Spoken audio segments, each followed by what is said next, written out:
On this episode of The Commercial Break. The guy gets stuck in there for 4 years waiting for someone to let him off the boat. They're just crazy. They ferry him food and stuff, so he's the only guy on this entire tanker stuck in the salty sea for 4 years. Oh my God. My time on the salty sea. Now, they, reporters have gone over to the boat and done reports on him. Yeah, they're keeping an eye on him and the Red Cross and stuff like that. And he says, Okay. He's like, that's rent I didn't have to pay for 4 years. My apartment back home's not so great. Exactly. Right. I had one experience like this. I had two experiences like this. But the one experience I had, it was my girlfriend at the time, and then another girl that I was friends with, and we were young, and we were all drinking one night at a bar, and we went back to the house, and then all of a sudden everyone was getting amorous with each other, and I was like, wow, this is really happening, right? But then I was quickly left out of the action. And I was like, shit, I knew this was going to happen. All of a sudden, they were on the corner of the bed, and I was like, but then I considered myself lucky to have. You were taking a break. That's right. I was taking a break for the whole night. For the whole experience. I considered myself lucky to have been involved at all. Yes. And then I just decided, you know what? It's like a porn movie, only I can touch. Oh, by the way, a week later, I had neither the friend nor the girlfriend.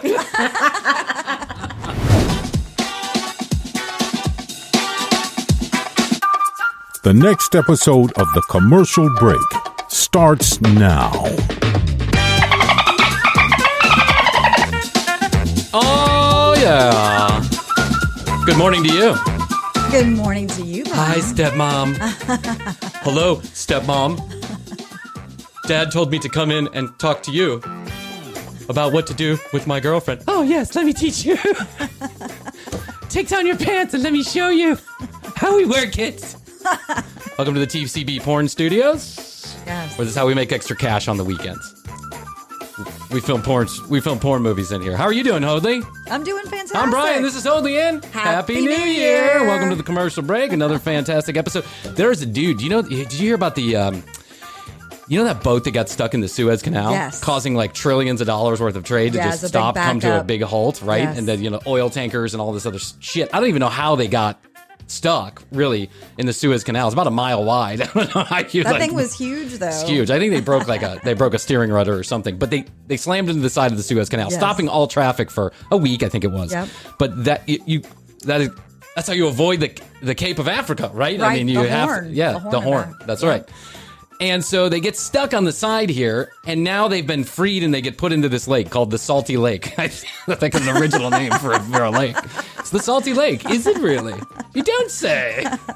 Jim, what should we call the lake? I don't know. It's awful salty. Let's call it salty. Yeah. So they get stuck in the salt. So now they're in the Salty Lake waiting for, I don't know, whatever. They're like in quarantine in the Salty Lake? That is quarantine. It's more like jail because the Egyptian government now says that this company, the Chinese company that owns the boat, owes them $500 billion for stopping this trade and, for all this other bullshit that the Egyptian government is just kind of making up. Like, if you read what the actual charges are, it's like $300 billion in, trouble. It just says, like, trouble. It's no specification.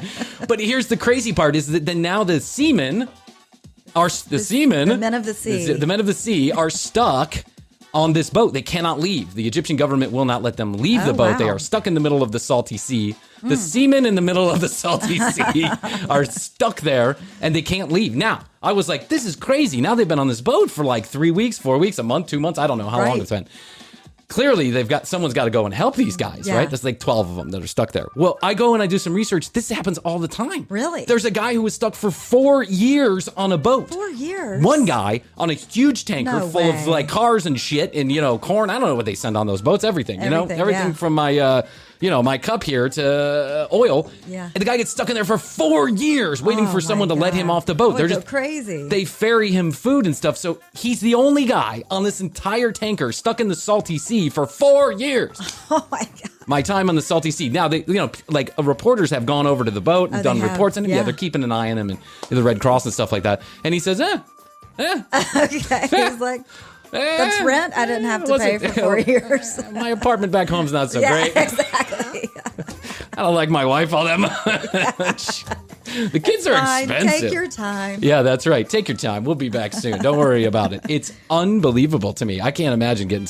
I went on a cruise ship last September or two, before times. In the before times, I went on a cruise ship with my son, my 4-year-old, and I like the 12 hours that we were stuck on that boat from place to place was an absolute nightmare. I was like, get me off this fucking boat. I couldn't even imagine being stuck on a boat for 4 years. Absolutely not. Brand new tcbpodcast.com is where you can go. You can find all of our links right there. All of our audio episodes and our video episodes. Find out more about Krissy and I. You can read show notes.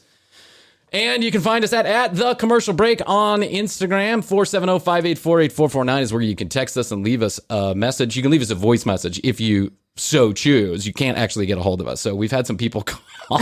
This lady called. She's like, hello? Is Bryan there? Bryan's not there. He's not available right now. Can I take a message for him? You won't actually get a hold of anybody. Just leave a message or text. I always there's this guy on Clubhouse. And he's like a PR guy. And I thought, we need to talk to this guy, right? Yeah. This PR guy. He was really singing a song and a dance on Clubhouse. And I'm like, good for this PR guy. And then he's got in his bio, it's like, text me. Just text me and let's chat. He's got like 250 million followers or whatever it is. And I'm like, wow, let's text Michael and see what he's like. Yeah. Hey, this is Bryan. I write this page-long text to him, basically. This is Bryan with The Commercial Break. We're doing really well, but, I feel like we might need to take it to the next level. You're just the guy so inspired by your speech. Blah, blah, blah, blah, blah, blah, blah. Send reply comes right back. Thanks for texting me. Please leave your email address here. I mean, it's like spam. Instantaneously, I'm spammed. They got me. I thought I should have known better than that. You will not get spam from our phone number. However, you can only text us and leave us a message at Bryan Green and at TCB We're getting Chris. some action on we that, are getting too. some action, and it's going to be put to good use today. I'll tell you why in a few minutes. At TCB Krissy, at Bryan Green on Clubhouse. Join the Commercial Break Club or the Comedy Podcast Club. If you're listening to this currently, like if you're listening to this on Friday, Bill Burr is going to be with us on the 2nd of May, 9 p.m. in the Comedy Podcast Club. That's awesome. It's unbelievable. Then Stephen Wright, then Susie Essman from Curb Your Enthusiasm, and then Brian Regan, noted stand-up comic. Yeah. Specials all over the place. I just can't believe the great luck, the string of luck that we're having with these comics. And it's a little surreal. The way that my world has changed in just a couple of weeks is a little surreal. 2 weeks ago, I was texting with my mom. Like, or not. Why? Yeah. Because she threw her phone away. She threw her phone away in the garbage, and I watched it travel all over Atlanta with my tracker. Like, Mom, what'd you do to it? I don't know. I think I left it on the couch. No, you left it in the trash can. I could see it stopping at every address in North Atlanta. Oh, what do we do about that? Oh, I guess I have to buy you a no phone. That's what we do about it. Oh, they don't just we can't go find it. Yeah, what am I going to do, Mom? You want me to go and dig it through the trash? Diving. My mom, God bless her heart. But one week I'm texting my mom. The next week I'm texting Caroline Ray. It's just the whole thing is a little surreal. But I still have children. So every once in a while I get, my head goes in the clouds and then I come right back down as they don't care who you're texting with. Going into the bathtub, right? And I'm like, I got Matthias and Mia. So now we're going to do double bath time. Right, which is the new thing now.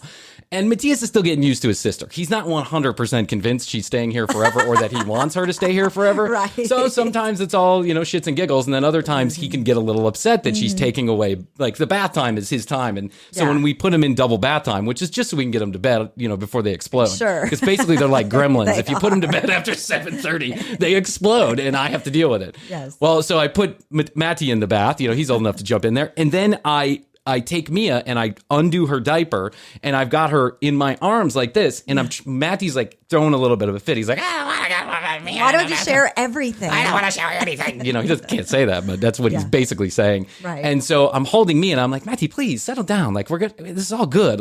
You'll have bedtime. I'll read you a story, all this other stuff. And then as I take Mia and put her off my arm, there's just this string of shit that's just all the way down my arm. And I'm like, oh, God. Yeah. So, that keeps you grounded. That keeps me grounded. Yes. There's no other way to put it. Krissy and I, we fear no subject. There is no sacred ground. Yeah. There is no sacred cow here at the Commercial Break. We fear no subject. A couple of months ago, I talked about a woman that I had met on Clubhouse, an actual doctor, someone with actual credentials, unlike us who just have Twitter degrees and nothing, right? And I had such a good time in this one particular room that I met her in, which was my first sexual experience was, and you can imagine on Clubhouse, right? Yeah. Some of them are serious, but most of them are joking, and they try and make it as oddball and weird as possible. But I don't know if you remember, like, when I was growing up, like Dr. Ruth was the lady, right? Yes. She was the lady. She was everywhere. She was teaching people about sex. She was, this was it was a new way, I think, even to our parents. She was a pioneer. Where she would talk about like actual medical terms and tell people, even when she knew, even in the face of joking and ridicule and all this other stuff, she kept a straight face and she had a mission, and she also had fun with it. She had a good sense of humor. So I was reminded of how badly that is needed in today's society. Yes. And, all the best that we can drum up is Dr. Drew fucking Pinsky. Right. It was just, I don't know. We'll get that whole different story altogether. Yeah. But, so I met this lady. Her name is Dr. Sin. She's an OBGYN and a certified vulvar skin specialist. That's the skin of the vulva. Let's all make that clear. Yes. And I met her, and I thought she was wonderful. I asked everybody to send in some questions for the doctor because what she was doing in this room was fielding questions about sex. And so I thought this would be a good educational version of the commercial break. Let's bring in Dr. Sin, Dr. CYN. Hi, Dr. Sin. Hello. How are you guys today? Hi, Doc. We're good. How are you? I'm good. Dr. Sin looks good. She does. Dr. Sin looks. You look good, Dr. Sin. Beautiful. Thank you. Yes. Where are you located? Are you in Nashville? No, I used to live in Nashville. I'm in the Charlotte, North Carolina area. Oh, that's great. Equally as beautiful of It a part is. of the country. Mm-hmm. Yeah. It is. Charlotte. And it's similar size, too, kind of in the city size of it. Yeah. I almost think I don't know. I kind of like Charlotte a little bit better. I like Nashville because it's the party town, but I like Charlotte because it feels like the more adult version of Nashville a little bit. I would agree with that. Nightlife is more entertaining in Nashville than Charlotte. Yes. But when you're like me and 44 years old with children, the nightlife is just something you listen to your other friends talk about. Right. It's not something that I go down. So, certified OBGYN working in Nashville, board certified Charlotte. OBGYN, Charlotte, sorry. And then tell us about vulvar skin specialist. Well, unfortunately, we just don't talk about the skin down there very often. It's been quite taboo. And I think it's important, not just for women, but also men, to recognize, understand, and to be comfortable with talking about the vulva. So I like for everyone to say vulva, just so they can get used to it and women be less shameful, and for boys and men to stop shaming women over their vulva. Okay. And I like to call it the private face. That's what I call it because it's important for women to know. Yeah. The private face is just as beautiful as the public face. That's right. Hey, I listen, love this. I'm a man who can agree with this, right? And as a man who feels just lucky to have known any vaginas in my lifetime, I am with you. Yeah, no, I think it's important. Like, I think about this with my son and teaching him as he grows up to be a man that my father taught me how to be respectful of women, how to make sure that, all human beings really is kind of what he said. But but then you get into that. My parents weren't so great at the sex part. They kind of gave us a book and said, "Here, good luck." See you later. At 17 years old, when it was way too late. But I think that it's like we have an important mission as men and boys in this society to raise our children to be just a little bit smarter than we were about the whole situation and to use the actual medical terminology. Like, I don't call, his bing bang, I don't call his penis a bing bang, right? I call it a penis, at least in front of him. Now, that's just to make sure that he knows the medical term for it and he doesn't run off using, crazy words. We actually had this whole conversation one time with a production assistant about the incredibly horrible words that people use for vagina, like just the awful words that people have learned to use for vagina. So for those of us men who may not understand, what is the vulva? Okay, this is important also for women because, believe it or not, many women do not understand the difference between the vulva and the vagina. Okay, so true story. When it comes to the private face or your intimate area or your genital area, the outside area, between your legs where there's naturally hair down there. Okay. Yeah. That is the vulva. When you Gotcha. go inside, that's the vagina. And unfortunately, both men and women like to call the entire area the vagina. And that is incorrect. And it leads to women mismanaging their skin down there and their grooming techniques. Yes. Yeah. So what do you do as a vulvar skin specialist? How do you help women in this department?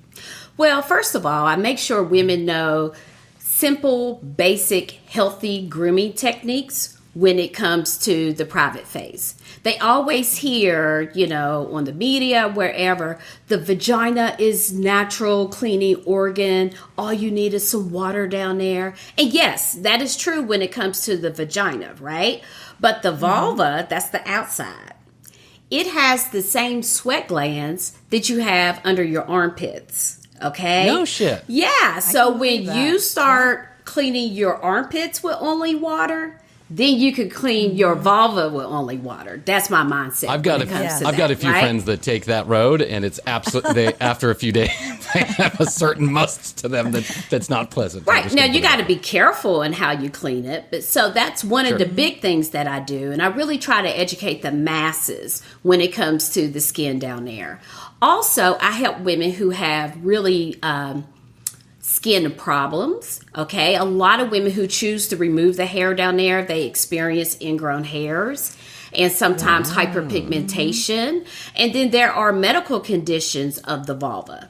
Some women have lichen sclerosis, hidradenitis suppurativa, and these are serious conditions that can completely change even how it looks, how it functions. Wow. They can't hardly have sex anymore, and it really impacts their quality of life. Oh, yeah. So when a woman has hyperpigmentation of the vulva, does that mean there's a skin discoloration? Is that what you're talking about? Yes, and I apologize for using, medical terms. But no. You get the dark spots. We need the medical terms, yeah, too. Yeah, Right. You get the dark spots down there. Yeah. For, lighter hued people, they may just appear red. For darker hued people, they'll appear brown or black. And the darker your hue, the longer it takes to go away. Yeah. When I first started being intimate with women, when I started to get sexually active at a pretty young age, at 15 years old. Now, I'm sure there are many people who were like sexually active at 9 or whatever. Right. We've heard the stories, but 15 is I think at that time, at least with my friend group, that was pretty young. But when I became sexually active, I had no idea what any part of any vagina was. Like, literally had no idea. Yeah. And I had to literally feel my way through it. Yeah. It's a complicated piece of machinery down there. Right. Ours is a little less complicated, right? It's a stick, and if you rub it the right way, it's going to do its thing. Right. But the vagina is extraordinarily complicated. And we know this. Since Keynesian, we know this, right? That there's a whole nerve chain that's connected almost all the way to the brain, or all the way to the brain. Much more sensitive even than the penis. Yeah, there's like tens of millions of nerve endings, right? How do you go about explaining to women who come into your office and they say, Doc, and I'm sure this is probably something you hear often or have heard often, Doc, can't have an orgasm. Don't know what that's about, but having trouble having an orgasm, can't figure it out, don't know where. How do you tell them, where do you tell them to start? Like, how do they figure it out? Well, first of all, I always ask them if they've ever had an orgasm, okay? Because really how I manage that patient is going to be different if they've had orgasms before and they're not having them now. Sometimes you just don't like your partner, okay? And that's why you're not having an orgasm. Your new partner is not really doing the things that your old partner used to do, and that's a real issue. Let's bring in my wife. Other times, it could be all kind of things. And so what I try to do is get an understanding of what's happening when they're having sex. Is there foreplay or not?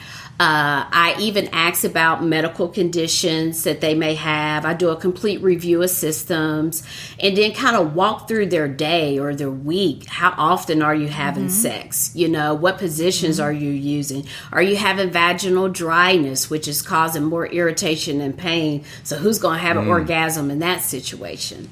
So there's so many little things that can lead to being what we call orgasmic. Yeah. But some women have never had them.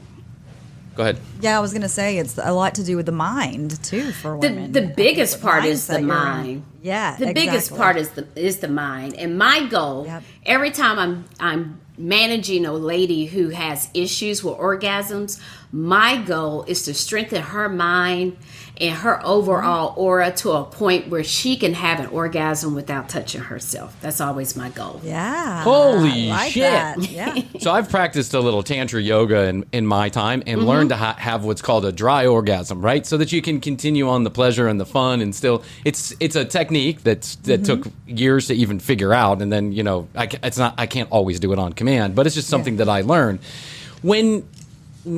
I wonder how you approach somebody so I went to the doctor one time and I said I was on some medication at the time and I was finding that my love life wasn't so fantastic, right? I was just not as interested. I was not feeling it.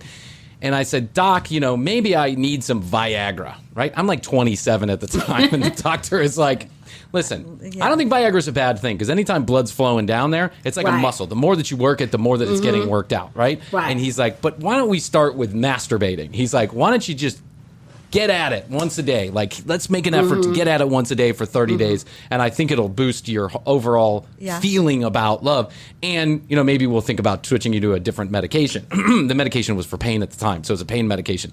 And, and I did that. And it really improved the way that I felt in general about sex. It made me more horny. Horniness begets horniness is what I said. Do you agree with that for women also? I do. And, the thing is, the more you're comfortable with your own body, the more empowered you are, the better you can enjoy your experience. And when you're really into your experience and you don't have all these little hang-ups about this and that, it's always going to be better.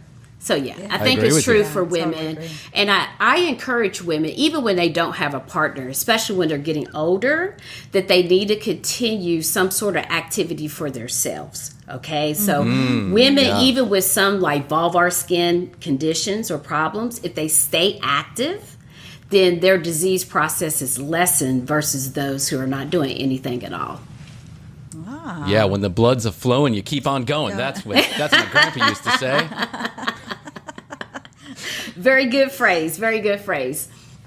In Japan, doctor, they're having a big problem because the men in Japan and Korea specifically, they're having a problem because they're reaching negative birth rates, close to negative birth rates. And one of the reasons or one of the problems that they're having is that the men there are not finding women particularly attractive. They're not having sex. And so their society in general, they're paying people to have children over in Japan. I don't know if you know this, but they pay you like a stipend to have. Really? Yes. They're trying to encourage the young men to get up off the couch, stop playing video games, and, buying used underwear in a fucking slot machine and go out and find a real woman and have sex. It's a problem. And I think it's also probably starting to become a problem here in the United States. If my internet research tells me anything, it's that there's a lot of young men who don't even know what a real woman looks like, let alone have interest. They're scared. They're scared of women, right? Yeah. I used to, excuse the language here, Dr. Sin, I'm sure you've heard it, but I used to have a friend, I think I told you about this, a guy who was older than me. I was like in my 20s, and he was in his 40s. And he used to say, "You're still at the age where you're scared of pussy." And I always thought, you know what? I'm really not. I'm really not. I probably like it. But now I get older, and I kind of understand what he meant. Like, the intention was taken. Older and wiser. Yeah. Do you think this is a problem in our society that men, and maybe women too, men and boys, are seeing that they can get what they need by watching an unrealistic porn movie, playing the video games, or chit-chatting online with their friends and sending dick pics to people via DMs? Do you feel like this is becoming problematic in our society? Absolutely. And I think it's going to get worse. I mean, even if you look at how we initiate dating now, at least for the younger generation, it's off an app. Right? What happened to going to the mall, playing Google Eyes with someone, building up your courage to walk up and speak to them. So much is impersonal now that clearly it's going to be worse. Yeah, I agree with you 100%. And the on-demand. The on-demand. Yeah. You don't have to work for it. Yeah, we have been telling these stories here on the commercial break, about people that we know that'll they'll swipe right, swipe left, set up a date, there's obviously some interest there. Now, it's totally based on physicality and nothing else whatsoever. Right. But they go on this date. I have a friend who walked in, this has happened multiple times, walks in, starts a drink or dinner with somebody, they go to the bathroom, and they never come back. Wow. They ghost him at the meal. It's a thing. It happens. How intimidated must you be by the opposite sex if that's happening on a continual basis? Yeah. That's crazy. But if you think about it, if we did more old school dating, you would know before you went out on the first date if there was chemistry there, if you really liked each other. So I'm hoping, we kind of get back to that. And I feel COVID has made it 10 times worse. So That's true. Yeah. COVID, we have a reckoning coming with COVID in so many ways that I don't even think we can comprehend how big of a problem this year of our lives gone, or hopefully it's just a year, will be down the road. Aftershocks. Yes, I see it with my own children. My son started going to school just in the last 3 months. And here's the crazy thing that happened to my son. We walked into the school to do like a meet and greet with the teachers. Okay. It was before the students came in, but there was a couple of kids there early because their parents dropped them off early. And then there are like 3 or 4 teachers in the room. Plenty of toys, lots of things to do. My son grabbed the adults to play with him in the room and didn't even acknowledge the children in the room. Because he's been so used to playing with adults. Yeah, the adults. Right, that's Yeah. right. Yeah. And so, but that's something that concerned, like at first I thought, oh, that's cute. He's going to the teachers and going to ask them to play. Then I thought, no, that's not cute. He doesn't know what a kid is. He has no idea what to do with people his size, right? Yeah. It was really strange. I agree with you on COVID. Dr. Sin, I have a few questions that the audience has given me. I'll apologize in advance for the commercial break audience. I have here some questions that have been given to us by the commercial break audience. Ooh. We'll just all have fun with it. What do you say? Yeah. Sounds good. Okay, here we go. The first one I think is an easy one, and this comes from Krissy and I in the room. We have been talking recently about polyamory, right? We know no one where polyamory has actually worked out in the end. Is polyamory a thing that, are we as human beings built for monogamy, or is polyamory just a fancy word for my marriage is not working? I think that it's hard to say what we're built for, to be quite frank. Yeah. And it really depends on truly what works for you. Now, I do feel that at least for some women, they find themselves in these polyamorous relationships, and it has it's more of a defense mechanism because they've been betrayed so many times. But I feel there are other people out there that it just works for them. It's just a great lifestyle that fits their mindset. So it depends. I can get that. I mean, I bet there's got to be some one couple out there where polyamory works. Yeah. And I can see how like a defense mechanism this might be. I have been cheated on so many times. I have been betrayed so many times. I'm just going to let it happen in front of my eyes. So at least I know what's going on. Is that kind of what you're saying? Like Absolutely. Yeah. Mm-hmm. Very interesting. I'm going to talk to Astrid about that. I will not talk to Astrid about that. Freddie asks, he says, when I have anal sex with my girlfriend, it feels like there is lube down there sometimes, but not others. Is there a natural lubing process for the anus? And I can only imagine the answer is no, but I mean, he's asking. I don't know. Not necessarily. However, it depends on, if you think about when we defecate, everything's not always solid. Right? Yeah. And so that's probably why he feels different consistencies down there during different episodes of sex. Oh, because the lower intestines are lubricated to let everything else come out. So or maybe just when you're just excited in general, there is so much fluid in that area in general. Maybe he's just feeling like it's lubed up. Freddie? I don't have that problem. So there you go. Dr. Sin, this question comes from Stacy on Clubhouse. This is a serious question, too. Oh, okay. I am attracted to my cousin. If we have sex and I get pregnant, is there a chance the baby will be disfigured? This is a first cousin. I asked this question. I asked her if she was serious. She said she was. There are risks as far as, there are certain disorders that are genetic, right? And sometimes they're recessive. So if you carry one of the genes and your cousin carries one of the genes, it can increase your risk to have that disorder. So if it's a first cousin, they need to be very careful. I don't tell people what to do. I just make sure they understand the risk. Listen, I'm just glad she didn't say her brother, right? It's like, oh my God. And it's very Game of Thrones. But marrying your cousin is a thing, and it's been a thing for a long time. The Royals marry their cousins all absolutely. the time. And in countries where there are arranged marriages, it's not unusual to marry a cousin or relatives that are relatively close to you. Mm-hmm. And let's admit it, everyone has that one hot cousin. Everyone has that one hot cousin where you're like, oh. And you did say they were first cousins, right?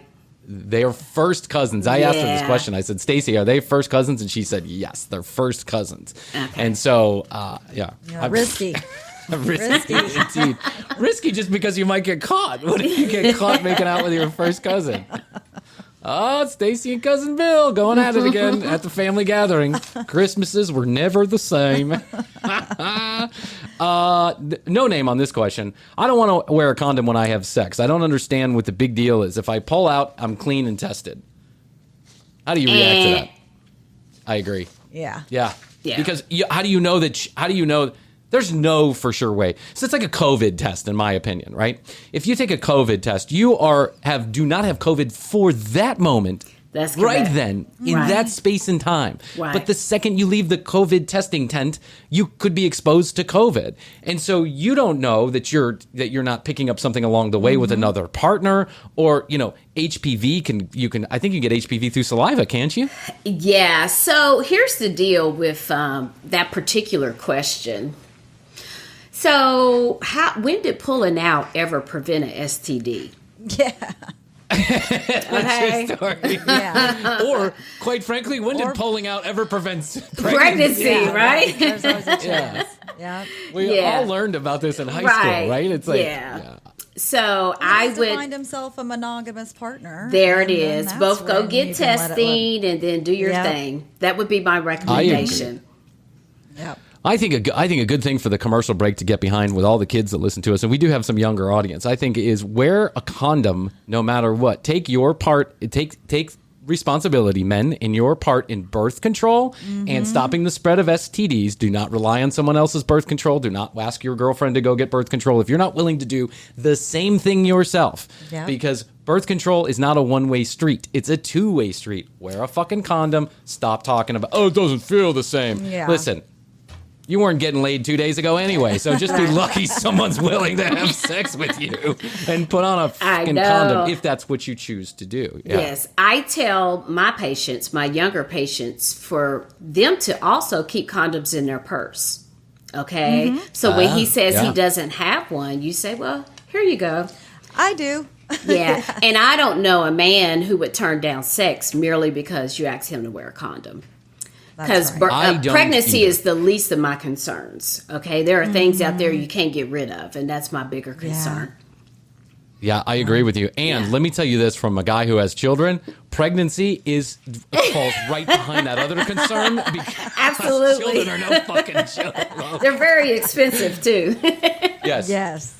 You know what will kill your sex life faster than any STD? A child. That will kill your sex life faster than anyone else. So, boys, put on your jimmies and then get to action. All right. Now, Tender, his or her name is Tender. Oh, it's this is a man, clearly. It says, I want to have multiple women in my sex sessions, but I am afraid I can't satisfy all of them. Any tips or tricks? Well, I think it's important to have ask a lot more of men to come in the room. Help out, guys. Come on, guys, jump in. Well, I think there's a lot that he can do. Participate in more foreplay. I think that it's important to take breaks, and you could take breaks without it seeming like a break. You want to encourage the women to entertain each other as well, and you don't know until you try. That's true. Yeah, exactly. Listen, give it a shot. Just try it. Right. I had one experience like this. I had two experiences like this. But the one experience I had, it was my girlfriend at the time, and then another girl that I was friends with, and we were young, and we were all drinking one night at a bar, and we went back to the house, and then all of a sudden everyone was getting amorous with each other, and I was like, "Wow, this is really happening," right? But then I was quickly left out of the action. And I was like, shit, I knew this was going to happen. All of a sudden, they were on the corner of the bed, and I was like, but then I considered myself lucky to have. You were taking a break. That's right. I was taking a break for the whole night.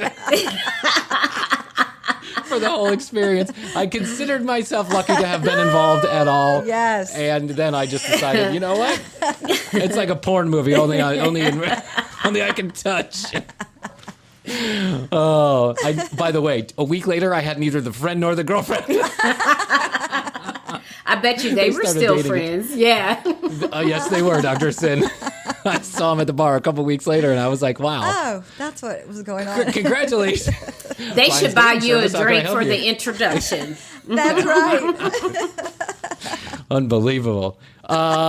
Dr. Sin, John asks, where is the G-spot? I have no clue. That's a very good question. It's a great question. So the G-spot is short for the Graphian spot, okay?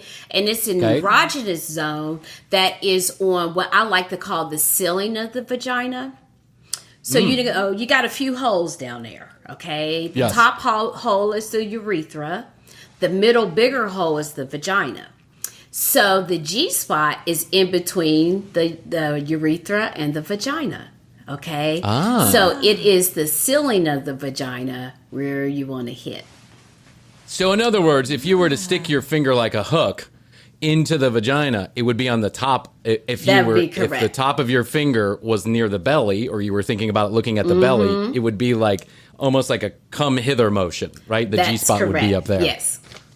Nice work, Bryan. Hey, I know a few things. 44 years old, but it took me a minute to get there. John, good luck to you, sir. Good luck to you. Just experiment. Yes. This question comes from nobody at all. It says, I'm attracted to My Little Ponies. Is that weird? I'm going to answer that question for you. Okay. Yes, it's weird to be attracted to a pony. Well, it's weird to you. Okay. But, you know. I'm not judgmental, but this one's a little strange. But there is a show that my daughter watches called My Little Pony. Okay? Yes. And it's these little ponies. They're super cute, and they're dressed up. You got like the cowgirl, different things. So is he attracted to the show? My Little Ponies? Yes, that's what he's talking about. He's saying he's a brony, and I have done some research on this for shows that we have done before. Now, I want to say that I'm not judgmental about anybody's sexual predilections. As long as you're not hurting anybody, having sex with a child, or hurting a partner in a non-consensual way, I think whatever it is you choose to do is what you choose to do. However, I think it's a little. I think we're like skating on that line when we're looking at children's television shows where they're portraying children like ponies and then saying, I want to have sex with those children like ponies, right? Because that to me feels like you're kind of getting a little close there. Line. Yeah. Like, you know, I really want to. There's some adult ponies on this show, so maybe. Yeah. Maybe. Listen, we didn't get a name here, and I can understand why, right? But I'm going to say this to Mr. X. Anonymous. Here. Mr. X, listen, if you're attracted to younger people and the pony is a substitute, you should go see a mental health professional to take care of those urges that you have. You can talk through it, you can figure it out, but don't act it out in real life. If it's just that you find ponies attractive, then God bless you, sir. They call the porn movies with the My Little Ponies, there's porn movies with My Little Ponies, they call it clopping. Oh. Clopping, like, you know, like the noise? Yeah. Really? Clopping. Yes, that's very interesting. Okay. Wow. Look out for that when your daughter's watching. When your daughter's watching those YouTube. That's why I'm monitoring my son's YouTube 24 hours a day, because I'm like, I don't want you watching no clopping videos, because those clopping videos are extremely graphic. Really? Yes, they're graphic. They're like there's there is human anatomy on the ponies. And On a real pony? No, on a My Little Pony, on a cartoon pony. Cartoon pony. Yeah, okay. Don't even. You know what? I don't want to talk too much about it because it's a little disturbing. But just know that there's a subset of humans who I think like the television show because they're children inside, and that's scratching that itch to be to have that wonderment and excitement about. Mm-hmm. Yeah, absolutely. So there's a whole. We're gonna do a show about it, but it's a whole thing. It's a whole thing. Great. Okay, this one's right up your alley. I don't like pubic hair at all, but I am of Italian descent, and so my vulva. She's saying vagina, but what we really know now is the vulva. But now she'll say vulva.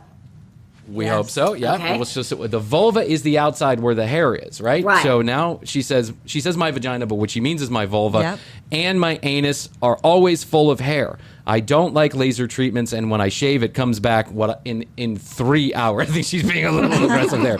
But how do I get shiny bald down there, Maria? All right. Well, Maria, there are a lot of different options when it comes to hair removal. Okay. Shaving is probably the most destructive to the skin, the most harm to the skin. Next in line as far as harm would be waxing. Okay. Next would be sugaring. Sugaring is better than waxing. Sugaring? What's this, Dr. Sin? I have no idea. This goes back to ancient Egyptian time as far as sugaring. All right. So it's a paste that's made with sugar, water, different essential oils, a little honey, and they make the paste into a ball. And then the ball is rolled onto the hairs against the grain of the hair, and then it's pulled off the same direction as the hair. And sugar actually is a natural exfoliant as well. Okay, so you get a little exfoliation with it, and you're more likely to pull the full follicle out versus with waxing. Because waxing is applied the opposite. So they apply it the same direction as the hair, and then they pull it out the opposite direction. Yeah, it hurts. Wow. Yeah. Another thing that she can consider is hair removal cream. Now, being of Italian descent, her hair is probably thicker than others, and maybe certain items, like in a little pink bottle, may not work as well. And I just want to let you know that I have an entire product line that will be launching this summer called Beauty Below. And it also includes a hair removal cream specifically for women with thicker, coarser hair. Okay, so it's strong enough for the private face, but also protective. So it has the right ingredients to protect it. And if you would like to know about when I'm launching and all the promotions and discounts and everything else, go to beautybelowmd.com and just put your name and email address in there, and I'll send you all the wonderful information. So launching later on this year, beautybelowmd.com. That's where you're going to go to find information about this product and all the products that Dr. Sin is launching. And we'll talk a little bit more about her book here in a second. She's got a book coming out too. But maybe Dr. Sin, because we intend to have Dr. Sin on back, because these are not there's many more questions that are going to be asked. I have a few more, but when Dr. Sin, when you launch that product, you come back, and maybe what we can do is people can ask a few questions. Maybe we'll purchase a few products for them, and we can send it to them. Some. I know that. There you go. Look you got one customer right here. Sounds great. Can we take 3 more questions, and then I promise I'll let you go. My stepmom and I have had sex, and she is twice my age, or she is my age. My dad has no idea. Is it possible for him to smell sex on me, on my stepmom? So I think what his question is, and this comes from Bobbing for Apples. That's the name that he's using. But I think what he's saying is that his stepmom is his own age. He's had sex with her. If they're intimate during the day, dad comes home, it's a close call. Is there a way to, there's a smell to sex, right? There's bodily fluids and all this other stuff. Is there a way for the father to go, he smells like you've been having sex? Yeah. I say yes. Absolutely. Yeah. And if her smell is on him from like a perfume or a cologne hair, or whatever. yes. I think you're playing a dangerous game here, bobbing for Very apples. dangerous. Yeah, He's very. bobbing for I think apples. this is- Yeah, he's bobbing for trouble is what he's bobbing it's for. not ending well. No, I of course think it's not. Like No, everybody's just going to live happily ever after. Yeah, we're all going to get married together. Sister wives. This is not going to end well, bobbing for apples. You cannot be having sex with your stepmom no matter what age she is. It doesn't matter if she's your age. Your father married her, obviously for some reason or another. Right. Don't have sex with your stepmom. And dad's probably going to pick up on behavior even before smell. Because you can tell when two people are attracted to each other. You can feel it. Yeah, we've all been in a relationship when, you know, then all of a sudden someone starts liking a friend or a stranger in a bar and you're like... looking at him differently. And then you go, you know, I don't know, I sense something between... No, I hate him. He's ugly. I don't like him. If someone says, I hate him, he's ugly, I don't like him, that means I love him, I want him. Absolutely. You're ugly, now I want your friend. I should do a video. 10 signs your partner's cheating. Frank Bernardo video. It's an inside joke. So yeah, Bob, listen. Get off your stepmom. Go find another girl your own age. I would say go find a girl your own age, but she is your own age. By the way, Dr. Sin, in Pornhub's number one searched for porn material in 2020 was stepmom porn. Just so you know that. Just so you can be even more disturbed than you already are by the sexual habits of the country. Okay, my labia is fairly large, and it looks like curtains. I understand what she's saying. Some guys I meet love it, but it can turn some guys off. Besides getting them trimmed or having surgery, can I normalize my labia? Love pleated Poonie. That's a good pleated name. Poonie is what she put as her name. That's well, first of all, your labia is normal.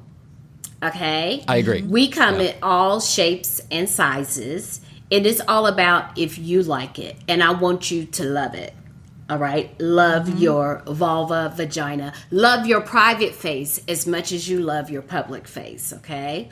So that's number one. Number two, of course, you can have labiaplasty as far as surgery, but she may also want to consider laser. Okay, laser skin rejuvenation. There are lasers that can tighten the skin if it's an issue with tightening. And I wonder if she's had like weight loss, you know, that happened kind of quickly, because women who have that, sometimes we see that situation. If her weight has changed dramatically one way or the other, if that has contributed to the situation. But I would try lasers. That's interesting. If she doesn't want to have surgery, I would try tightening lasers.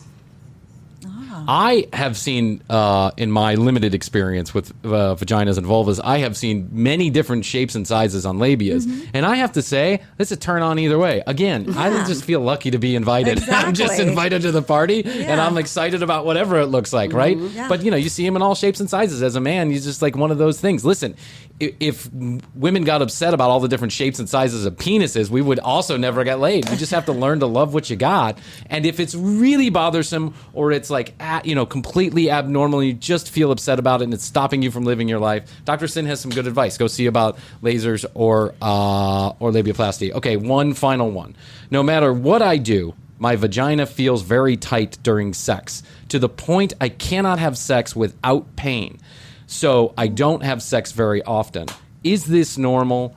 Obviously not. What can I do? Alcoa. Okay. So without being able to ask a lot of follow-up questions, it sounds to me that she might have what's called vaginismus. Okay. And so basically when the penis starts to enter the vagina, they have a muscle spasm and it tightens. Okay. And sometimes this is related to history of trauma, things of that nature. So what I would do is do some exercises when you're not having sex. Okay, I would get some vaginal dilators. Start with very small. Are those like dildos, but they're made for dilations, like they go up a size? Absolutely. And make sure you're in a very comfortable environment. Maybe alone initially, or if you have a partner that you really, really trust, they could be there. You can actually, I would recommend doing it by yourself first, and then incorporating your partner. Put your music on, just relax. This isn't even about sex. This is just about self-awareness. And start with the smallest dilator and use that with lube, okay? And just try your best to relax your body. And if you're able to do it with the smallest dilator, do that for about a week, and then the next week go up to the next size until you're comfortable. And then have your partner to do the same thing with the dilators for you as you relax. Whatever makes you relax the best. Sometimes it's music, sometimes it's aromatherapy, all the above, right? And then after that, have your partner start to use their hands, okay?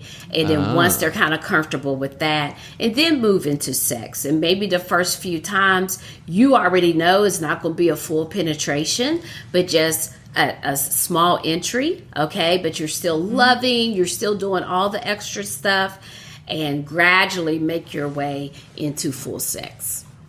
This is the kind of thing, Alcoa, where you really need a gentle, sensitive, understanding partner. This is not some guy that just wants to go to Pound Town and plow you. Yeah. You need somebody that's willing to work through this for you, and there are plenty of us out there because, again, some guys just you just feel happy to be in company of a woman, and so you just go ahead.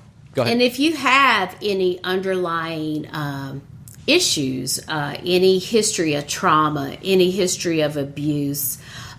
Sometimes there's abuse and you don't even recognize it as abuse, okay? Maybe a partner that you were all in on and then you were young, and then he goes and tells the whole school, all right? And so now you're uncomfortable with even being comfortable with your body because he shamed you. I really want you to go talk to someone, all right? And work through all those issues. Yeah, I think here's the bottom line for everyone who got a question in today is that if you really find that any of these things are presenting a huge issue in your life, you need to go see a medical professional. And Dr. Sin is a medical professional, but she's not treating you specifically. She's answering a question based on the internet. So if you really find that any of these things are a problem, and please, for the My Little Pony guy, don't act out any of your fantasies on children. That's all I got to ask. We'll get into that on a different episode. Dr. Sin, where can people find? They can go to beautybelowmd.com, leave their email address, and you'll update them on all the stuff that's coming out in the future. Right. But tell them about your book also that's coming out. Yes, so I have a book also called Beauty Below that's coming out. And this is where I really teach women about the vulva and the vagina so they can understand its function. What's normal, what's abnormal, how to prevent some of these common problems that we see, such as like vulvar acne, right? Okay. And then I get into also grooming techniques, right? And grooming techniques are pretty much based on what your grooming habits are. And I break women into different type of gardens. So either you have a full garden where you have 50% or more of the hair down there. You have an arid garden, which is less than 50%. And then I have my special category, which is the mature garden. That's for my postmenopausal women. Because as we age, our needs are different when it comes to cultivating our garden. So dependent on your grooming preferences, dependent on your garden type, I give you grooming techniques, best things to do. I also teach women about product selection. How in the world do you know if this product is good or bad for your private face, right? We hear all these terms out there, paraben free, sulfate free, fragrance free. What does all that really mean? And how important is it when it comes to the private face, right? So I go through all those things in my book. And if you follow me on social media, okay, mainly Instagram and Facebook, I can be found at Dr. Sin OBGYN. That's DRCYN OBGYN. And every Thursday night at 7 p.m. on Facebook, 7:30 on Instagram, I give good tips about mainly the private face, but sometimes, depending on the month, I may also talk about different women's health issues in general.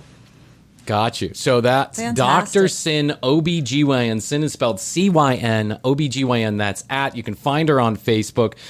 Her book is coming out. She's got lots of products coming out. This will not be the last time Dr. Sin is here. So let me repeat this again. If you would like to ask a question of Dr. Sin, and the next time we have Dr. Sin in the door, 470-584-8449, or you can always get us at drop a DM at The Commercial Break on Instagram. Dr. Sin, this has been honestly one of my more favorite interviews that we've done, simply because it's been fun, funny, and informative. Exactly. Thank you. We usually just pretend we know what the fuck we're talking about, but this time we actually got to have someone tell us what the fuck we're talking about. I love it. I'm so excited about all you've got going on too, Dr. Sin. Well, thanks for having me.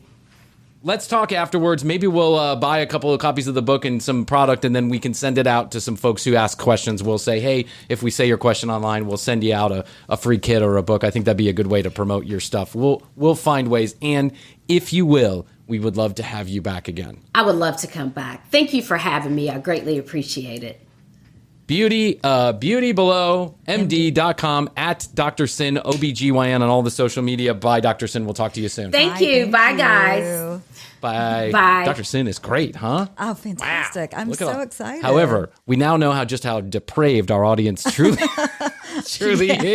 Stepmom. You're having sex with your stepmom? Yeah, that's going down a bad road. Listen, what do you do when you have when your dad brings home a hot woman and just like, Well, the fact that they're both going at it. Yeah, that's the problem. You know what? I think I'm not laying the blame on the father. Clearly, I think the stepmother and the son are at fault here.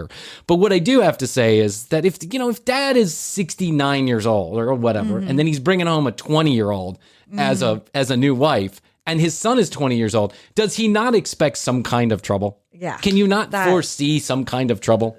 This just makes sense to me. Unbelievable. I don't know what else. I don't know what else to say about that. And the My Little Pony guy, we're going to get into this in a future episode. Actually, next week we'll get into this. We'll get into bronies next week. I just think it's time we finally address the brony situation. I had no idea it even existed. There's a whole brony con. Oh my gosh. And the brony con is we're talking 15,000 people, mostly young men, went to the brony con. Okay. Some of them say that they are just going because they like My Little Pony, right?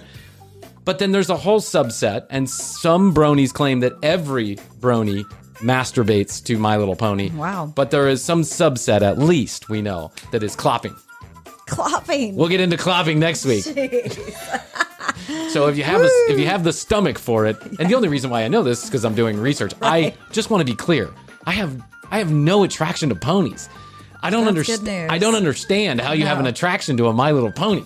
I just don't get it. Yeah. No matter how beautiful their hair is, and lovely their eyes are. Yes. Yeah. And those gluteus maximus is just clopping in the air. Glittering. All the glitter bombs and sparkly colors. And there's lots of guys who are like, it's just a great show. No, it's not.